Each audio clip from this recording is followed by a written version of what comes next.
Persona 4. The JRPG that amazed everyone with how delightful and cheerful it was, only for it to turn around and say, "No, remember, this is Shin Megami Tensei. No happiness allowed." The game that was originally released on the PlayStation 2 got a remaster on the Weeb machine, and became one of the must-have games for the console. It is a JRPG that mixes two aspects: a high school life simulator, where you play as an attractive, glasses-wearing old man, combined with dungeon crawling in a strip club. Wait, what? And of course, with it being the #1 Weeb video game on a console, it brought in a ton of new fans into the franchise, who of course, as always, made plenty of memes. So Persona 4 was released on the PlayStation 2 in 2008. Wait a minute, that's 10 years ago. Holy moly! Well actually, if you take a look at the memes from the fandom, there is a certain dated quality to them. From the text on reaction images, to the black outline memes, to the large amount of JPEG quality on every single image. It really is a sort of time capsule looking back into this fandom. Anyway, after releasing on the PlayStation 2, it was moderately successful in bringing fans in, but only once it was remade into Persona 4 Golden on the Vita was it truly able to make Persona into a huge franchise. And with such a huge game, with so many fans, what kind of mascot do you think it had? What one cuddly creature do you think represented the game? A robot waifu? A talking cat? Nope, it's just a teddy bear named Teddie, who loves his puns. Very well, we must address this. Teddie is a bear, most of the time. And as such, he's got a quirky, catchy trait, where at times he will replace words with bear puns, cause he's a bear. Okay, bear with me on this. And as such, if you want to talk to a Persona 4 fan and want to lighten up the mood, just sneak in one of these bear words into your conversation, because I can guarantee that this will make the fans absolutely despise you for your entire life. Now, a key part to Persona is fighting your inner personal demons, and also friendship is everything. And when fighting said inner demon, they will quote the phrase, "I am a shadow, the true self." And as such, the fans now stick this phrase onto any other character that has an evil version of themselves. Wait, it takes understanding to accept it as a whole, knowledge to set the proper pace, courage to attack the mountain of meat, and dedication to keep on eating.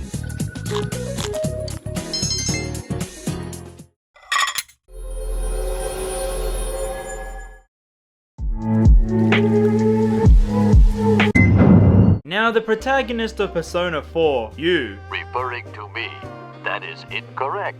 The correct answer is you.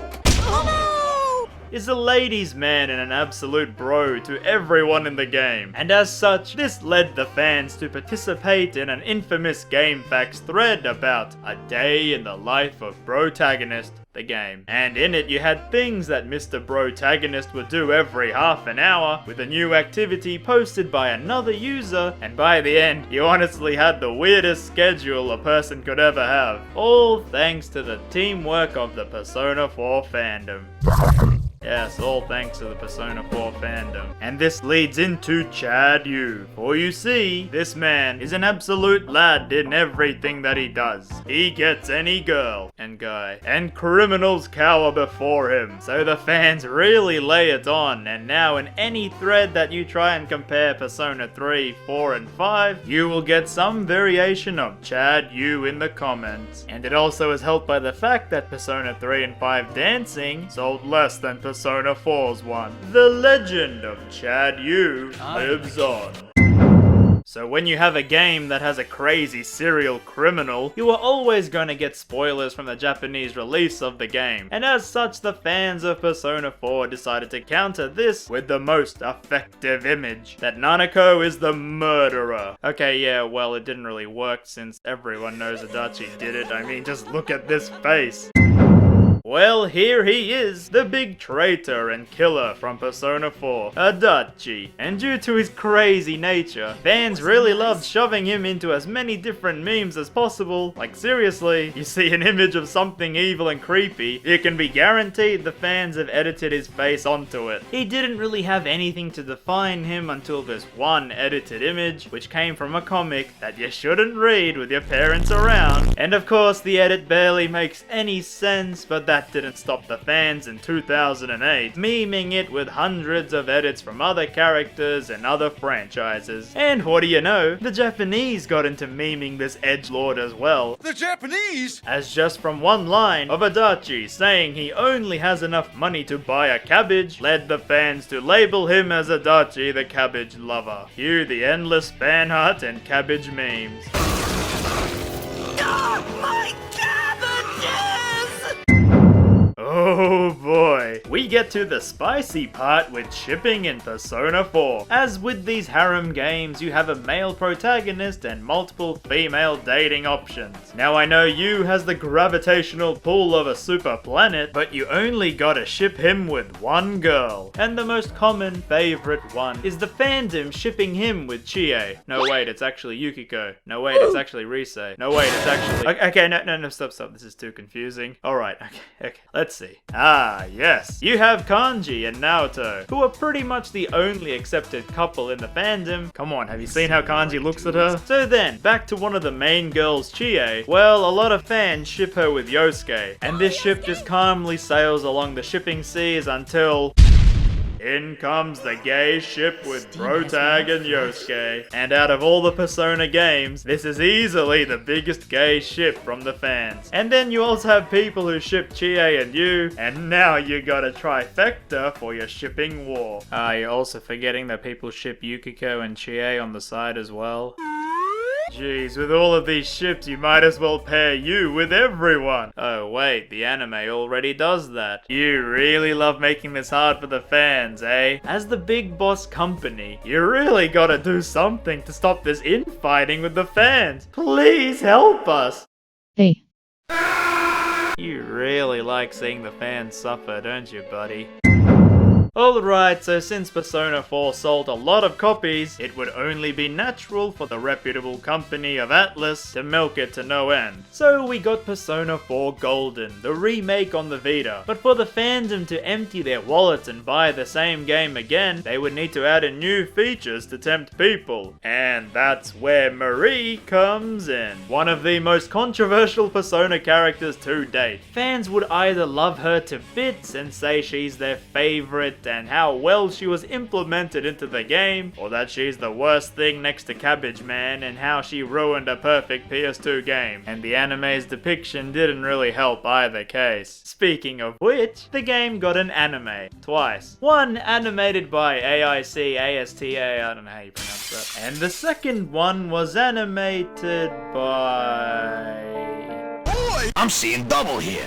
Cheese. But switching things up again, for it to get two high-selling games, the franchise must have a huge pulling power, which is why it got 4 spin-off games. Well, spin-offs till the fans realize they actually had story in them and they actually are considered canon, and now someone will always argue as to whether Kanji dancing naked is part of the Persona canon or not. So we got Persona Q, a chibi version game that had the Persona 4 cast meet Persona 3s. And while they all got buddy-buddy over there, they decided to beat each other up in Persona Arena and its sequel Ultimax, and also beat up some Ruby characters in that other fighting game. The point is that fans now had plenty of fighting Persona games to practice their hardcore skills on, but if fighting wasn't your thing, you always had the dancing game. And boy was this huge. I mean, you had characters who were high schoolers, fighting demons, and each other, suddenly taking a break to dance the night away. And also defeating demons, it's complicated. And so fans bought the game in droves. They edited the models, changed up the songs, and just had fun with the spin-off. How could fans not love it? And so with all of that milking, fans would naturally assume that every single genre was up for grabs, like Persona Farming, Persona Fishing, and of course, that's right, Persona 4 Racing All Night. Yeah, this isn't official, don't worry. And for now, the most recognizable Persona 4 meme to ever come out from the fandom. A set of comics drawn by one artist. They covered the entire game in a hilarious fashion, and fans would quote them to bits. And it also would gain popularity due to being dubbed on YouTube and subsequently animated in all its glory. And finally, the YouTube bans, where it might be hard for you to find memes that aren't related to Persona 4 dancing, but if you can wade through them and all the Chad Yu best girl debates in the comments, and the numerous highlights of funny scenes XD from the anime, you will be spoiled by someone's thumbnail showing Adachi as the murderer. And that was all I could fit into this very short video about the Persona 4 fandom. One that is held firmly in time with dated JPEG memes, but is still somehow able to function years later through fans' efforts to argue over who is best girl. I rate this fandom a Persona 4 will never die out of 10. And as for the fandom's future, well, it is a really old game, and I'm surprised people still keep this fandom active to this very day. Oh my goodness, I can't believe it! It's actually happening! ATLUS, you're amazing and I can't wait to play! Oh, it was mistranslated. There's no new Persona 4 game coming out, even though every single news site posted it, and fans got really excited again. I mean, that doesn't rule it out, right? Maybe ATLUS were just testing out fans' reactions, right?